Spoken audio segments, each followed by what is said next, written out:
You're watching KARK4 News at 4. This April, Baptist Health is hosting its annual Bolo Bash fundraiser, supporting its behavioral health services. This event always brings in amazing fashion talent, and this year is no different. Today, we're joined by fashion designer Elyce Arons, the co-founder and CEO of Frances Valentine. Thank you so much for joining us today.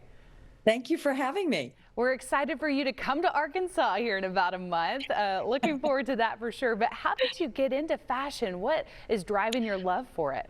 Well, I'm probably the least likely person to be in fashion. I grew up on a farm in Kansas, the youngest of 4 daughters. So that means all of us worked on the farm.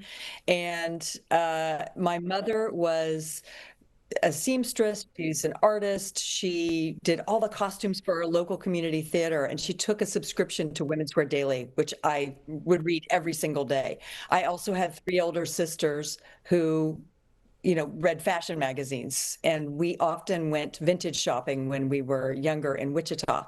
So I have had a love for fashion since I was a kid. That is so exciting. Now, you partnered with Kate Spade to create the brand that we all know. How did you meet? And then also, how did that partnership, shape what the brand is today, Kate Spade New York?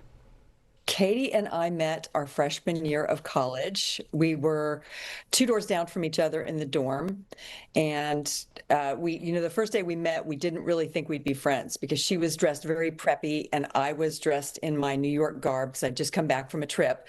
But we found we shared a love for vintage shopping and Mary Tyler Moore. And because we'd both grown up watching the Mary Tyler Moore show.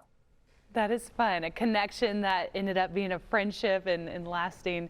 What inspired you now to launch Frances Valentine? Well, we owned Kate Spade from 1993 until 2006 when we sold that brand. We had the luxury of taking time off to raise our children, but we both missed fashion. So many years later, we decided to get back into the game. We missed creating and designing things, and we started Frances Valentine, which launched on Valentine's Day in 2016. And so we're just celebrated our 10-year anniversary on Valentine's Day, which has just been amazing. Hard to believe it's been 10 years. But we make handbags, we make shoes, we make apparel, we make jewelry. So it's really a full lifestyle brand.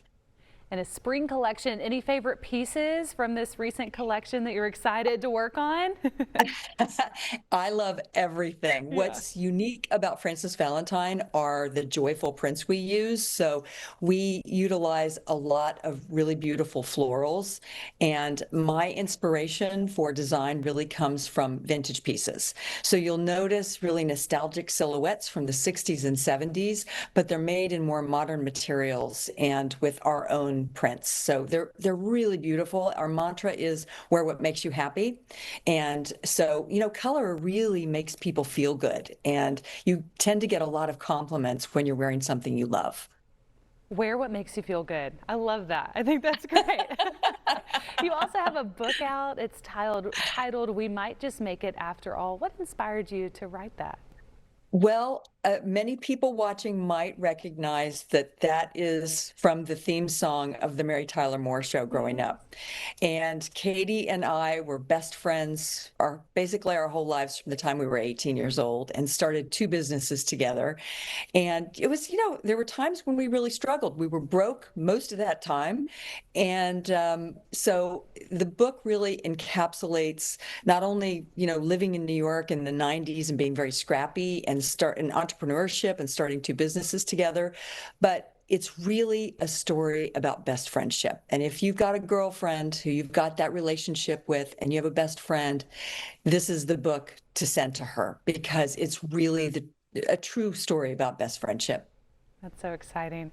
Now, what are you looking forward to and what can people expect from your events coming up in April at Bolo Bash?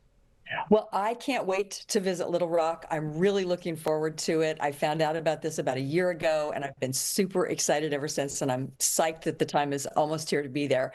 So I'll be speaking at a luncheon. The Bolo Bash is obviously the 21st and 22nd of April.